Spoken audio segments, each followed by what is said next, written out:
Visakha port లో almost 25,000 కిలోలు ఉన్నటువంటి ఒక డ్రగ్స్ కంటైనర్ దొరికిందన్నట్లుగా మనకి వార్తలు వినిపిస్తున్నాయి. సో ఇదంతా తరపడానికి వెనక ఇప్పుడు ఇంటర్పోల్ ఆఫీసర్ ఇన్ఫర్మేషన్ ఇవ్వడం వల్ల ఇదంతా జరిగిందని కూడా తెలుస్తుంది.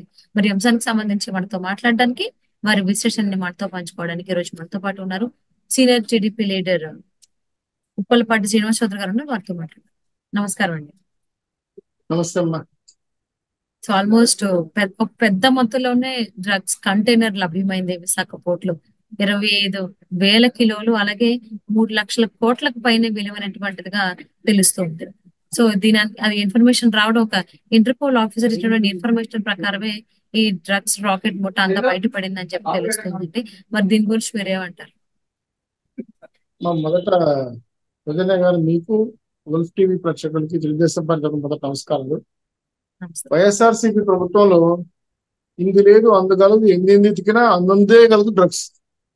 ఎందుకంటే భారతదేశంలో ఏ మూల డ్రగ్ దొరికినా దాని మూలాలు ఆంధ్రప్రదేశ్లో కనబడతాయి. గతంలో కూడా 2 ఏళ్ల క్రితం విజయవాడ అడ్రస్ గా అప్పుడు కూడా ఒక 10,000 టన్నుల పైచలకు ఈ డ్రగ్స్ సంబంధించిన కొకైన్, హెరాయిన్, సరస్సు లాంటి మందులు సప్లై అయినట్టు మనం చూసాం. ఇక్కడ మనకు బాధ కలిగించే అంశం ఏంటంటే, ఈ ప్రభుత్వం నడుపుతా ఉందా, డ్రగ్స్ వ్యాపారం చేస్తా ఉందా? పూర్తిగా గంజాయి ఆంధ్రప్రదేశ్ గా మారిపోయింది, డ్రగ్ ఆంధ్రప్రదేశ్ గా మారిపోయిన ఆంధ్ర రాష్ట్రం ఇస్తే జగన్మోహన్ రెడ్డి గారి పార్టీ కోర్టులో ఉన్న విజయసాయి రెడ్డి లాంటి వాళ్ళు దుర్మార్గంగా రాష్ట్రాన్ని డ్రగ్ కి అలవాటు చేసి యువకుల జీవితాలతో ఆడుకుంటున్నారు.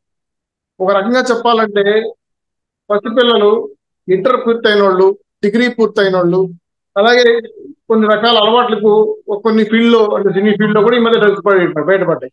అంటే నాకు తెలిసి కొంతమంది యువకులు పుట్టుకతో వృద్ధులు, కొంతమంది యువకులు పావన నవ జీవన బృందావన నిర్మాతలు. ఈ వైఎస్ఆర్సీపీ ప్రభుత్వం వచ్చిన తర్వాత మత్తుకు బానిసలుగా మార్చేసి యువత జీవితాన్ని సర్వనాశనం చేస్తా ఉంది. చదువుల పట్ల ధ్యాస పోతా ఉంది, దేశభక్తి పోతా ఉంది, కెరియర్ నాశనం అయిపోతా ఉంది. వాళ్ళ భవిష్యత్తు ఎలా ఉంటుందో అంధకారంగా అర్థంగా ఉండాలి. ఒక్కొక్క వ్యక్తి 7,000, 8,000 రూపాయలు పెట్టి ఆ డ్రగ్స్ తీసుకొని తింటుంటే అతని శరీరంలో పార్ట్లు, ఆర్గాన్స్ ఏ విధంగా దెబ్బతున్నాయో డాక్టర్ అనేక సందర్భంగా టీవీ షోలు వివరించారు. అయినా సరే మాకు డబ్బే ప్రధానం. వైఎస్ఆర్సీపీ మొత్తం పూర్తిగా ఈ డ్రగ్ మాఫియాలో మునిగిపోయింది. లక్షల కోట్ల రూపాయలు పట్టుకున్న 25,000 కేజీల విలువ 3 లక్షల కోట్ల రూపాయలు అంటే దిమ్మ తిరుగుతా ఉంది. మా ఆంధ్ర రాష్ట్ర బడ్జెట్ 2 లక్షల కోట్లు. దానికి మించి, అంతకు మించి వ్యాపారాలు చేస్తున్నారంటే డబ్బును తింటున్నారా, ఏం తింటున్నారా నాకు అర్థంగా ఉండాలా. ఇంత కక్కుర్తేమ్మా భారతదేశంలో యువకుల జీవితాలతో ఆడుకున్నటువంటి దుర్మార్గమైన ప్రభుత్వాన్ని చూస్తే బాధ కలుగుతారు. ఆయన ఎవరో బ్రెజిల్ నుంచి డైరెక్ట్ గా బుక్ చేసి, బ్రెజిల్ ఇంటర్పోల్ ఆఫీస్ నుంచి సమాచారం రావడం, అదేదో విశాఖపట్నంలో ఒక అడ్రస్ కి రావడం, ఆ అడ్రస్ ని బేస్ చేసుకుని ఎఫ్ఐఆర్ రాయడం, దాంట్లో విజయసాయి రెడ్డి పాత్ర ఉందని చెప్పడం, డైరెక్ట్ గా బ్రెజిల్ ప్రధానమంత్రి విజయసాయి రెడ్డి సత్సంబంధాలు చెప్పడం, ఇవన్నీ చూస్తే ఆ డ్రై ఫ్రూట్స్ టిన్నుల్స్ 25,000 పైచీలు కేజీలు డ్రగ్ పంపించారంటే ఎంత ధైర్యం ఉండాలి. ప్లస్ ఏంటంటే ఎన్ని రకాలుగా ఇప్పుడు ఇంటర్పోల్ ఆఫీసులు ఎంటర్ అయ్యారు. ఎలక్షన్ కమిషన్ అధికారంలో ఉంది కాబట్టి పట్టుకోగలిగారు. మిగిలిన రోజులు 5 ఏళ్ళు 8 లక్షల కోట్ల రూపాయలు వ్యాపారం చేసి ఉంటారు. అంటే ఎంతమంది జీవితాలు సర్వనాశనం చేసి ఉంటారు, ఎంతమంది కుటుంబాలు విచ్ఛిన్నం అవుతాయి. ఆ డ్రగ్ తిన్నోళ్ళ పరిస్థితి ఏంది? నరాలు నాశనం అయిపోతాయి, కుటుంబాలు నాశనం అయిపోతాయి. ఆ డబ్బులు లేదంటే డ్రగ్స్ కి ఇంట్లో వాళ్ళని చంపేసినా కూడా చూసాం. అసలు ఎందుకమ్మా పింఛన్ డబ్బులు ఇవ్వలేదు? నిన్న మొన్న విజయవాడలో ఒక పిల్లడు వాళ్ళ తాతను చంపేశాడు, అవని చంపేశాడు. ఎంత ఘోరమ్మా! ఈ డ్రగ్గులకు డ్రగ్ మాఫియాకి అలవాటు పడిపోయిన యువకులు అది తినకపోతే వాళ్ళ నరాల బలహీనత పెరిగిపోతుంది. వాళ్ళు ఆ దృశ్యంలో, సిచ్యువేషన్ లో ఎవరిని ఏం చేస్తారో కూడా తెలియదు, మహిళలు తెలియదు, అమ్మానాయన తెలియదు, ఏమి తెలియదు. ఇంకో పక్క ఈ డ్రగ్ వాడేవాళ్ళు దుర్మార్గమైన చర్యలు, మహిళల పట్ల అసహ్యంగా బిహేవ్ చేయటం, సైకోలు అయిపోవటం, ఏం చేస్తున్నా అర్థం కావటం పరిస్థితి పడతా ఉంది. సో ఇంత దుర్మార్గమైన డ్రగ్ మాఫియా నడుతున్న ఆంధ్రప్రదేశ్ లో ఖచ్చితంగా జగన్మోహన్ రెడ్డి గారి హస్తం ఉంది. దీంట్లో వైఎస్ఆర్సీపీ పార్టీ పూర్తిగా డ్రగ్ మాఫియా ఏర్పాటిస్తున్న లక్షల కోట్ల రూపాయలు దుర్మార్గంగా సంపాదిస్తున్నారు. నాకు తెలిసి సిబిఐ వేసి దీని మీద కేంద్ర ప్రభుత్వం సిట్ ఏర్పాటు చేసి ఎవరెవరు ఈ ఉచ్చులో ఉన్నారు, ఎవరెవరు ఈ వ్యాపారం చేస్తున్నారు వాళ్ళందరినీ బయటికి లాగి తక్షణమే చర్యలు తీసుకోకపోతే భారతదేశంలో ప్రతి యువకుడి జీవితాన్ని నాశనం చేసిన దుర్మార్గమైన ప్రభుత్వాన్ని నిజంగా చెప్పాలంటే జైల్లో పెట్టాలి. ఇంతకన్నా నరకం ఉండదు. ప్రతి జీవితం, ప్రతి వ్యక్తి ముఖ్యమైన తన లైఫ్ ని ఎన్నో రకాలు ఊహించుకుంటారు. అటువంటి జీవితాలను వీళ్ళు మొక్కలోనే చిరిమేస్తున్నారు. పుట్టి పుట్టక ముందు ఇటువంటి చాక్లెట్లలోను, అదేవిధంగా కొన్ని రకాల ఐస్ క్రీముల్లోను, కొన్ని రకాల పార్లర్లను కలుపుతూ చిన్నప్పటి నుంచి అలవాటు చేస్తున్నటువంటి ఈ దుర్మార్గమైన చర్యని ఎక్కడికి తీసుకెళ్తారమ్మా? ఈ ఆంధ్రప్రదేశ్ ని, భారతదేశాన్ని ఏం చేయాలనుకుంటున్నా నాకు అర్థం కావడం లేదు. డ్రగ్ అంటే ఒక రకమైన మత్తు. ఆ మత్తులో తూలిపోతే భారతదేశం కాదు కదా, ఆంధ్రదేశం కాదు, ఏ దేశం జీవితం సర్వనాశనం అయిపోతుంది. అధికంగా చితికిపోతారు, మాఫియాలు పెరిగిపోతాయి, హత్య రాజకీయాలు పెరిగిపోతాయి, విచ్చలవిడి దుర్మార్గమైన చర్యలు పెరిగిపోతాయి, రౌడీజం, గుండాయిజం ఒక రకంగా చెప్పాలంటే సోమాలియాగా మారిపోయి చివరికి ఈ ఆఫ్ఘనిస్తాన్, పాకిస్తాన్ లాగా తుపాకులు తల్లిదండ్రులు పరిస్థితి పడుతుంది. చివరికి తల్లిదండ్రులకే పిల్లల చేత రక్షణ లేని పరిస్థితి పడుతుంది. ఒక మత్తు పదలో ఉన్నటువంటి వ్యక్తి ఏ విధంగా బిహేవ్ చేస్తాడు, తన లక్షణాలు ఏ విధంగా ఉంటాయి, ఎవరి మీద అఘాయిత్యాలు చేస్తాడు చెప్పలేము. ఎందుకంటే ఒక కొకైన్ కానీ, సెరస్ కానీ, అదేవిధంగా హెరాయిన్ కానీ, బ్రౌన్ షుగర్ కానీ పనిచేసే విధానాలు, LSD డ్రగ్స్ చూసాం మనం. ఇవన్నీ కూడా చాలా ప్రమాద అంచుల్లో ఉన్నాం. ఇన్ని వేల టన్నులు డ్రగ్స్ తీసుకొస్తున్నారంటే వాళ్ళ ధైర్యానికి, వాళ్ళ దమ్ముకి నిజంగా చెప్పాలంటే కేంద్ర ప్రభుత్వం ఎన్ని రకాలుగా వాళ్ళు హెచ్చరిస్తున్నా, పట్టుకుంటున్నా ఇంత దుర్మార్గంగా వెళ్తున్నారంటే ఖచ్చితంగా రాష్ట్ర ప్రభుత్వంలో ఉండే పెద్దల అండ ఉంది. ఆ అండ చూసుకున్న ఈరోజు షిప్పులుగా వస్తున్నాయంటే బ్రెజిల్ దేశం నుంచి ఇక్కడికి వచ్చిందని విశాఖపట్నం ఎయిర్పోర్ట్ కి ఏమమ్మా వాళ్ళ ధైర్యానికి నాకు అర్థం కావడం లేదు. ఏమనుకుంటున్నారు నాకు అర్థం కావడం లేదు. భారతదేశంలో పోలీసులు ఉన్నారా, అధికారులు ఉన్నారా లేదా, చట్టం ఉందా లేదా అర్థం కావట్లేదు. ఈ రకమైన మాఫియా వల్ల పూర్తిగా భారతదేశ భవిష్యత్తు, యువకుల భవిష్యత్తు కాల రాస్తున్నారు, ఉక్కుపాదంతో తొక్కేస్తున్నారు.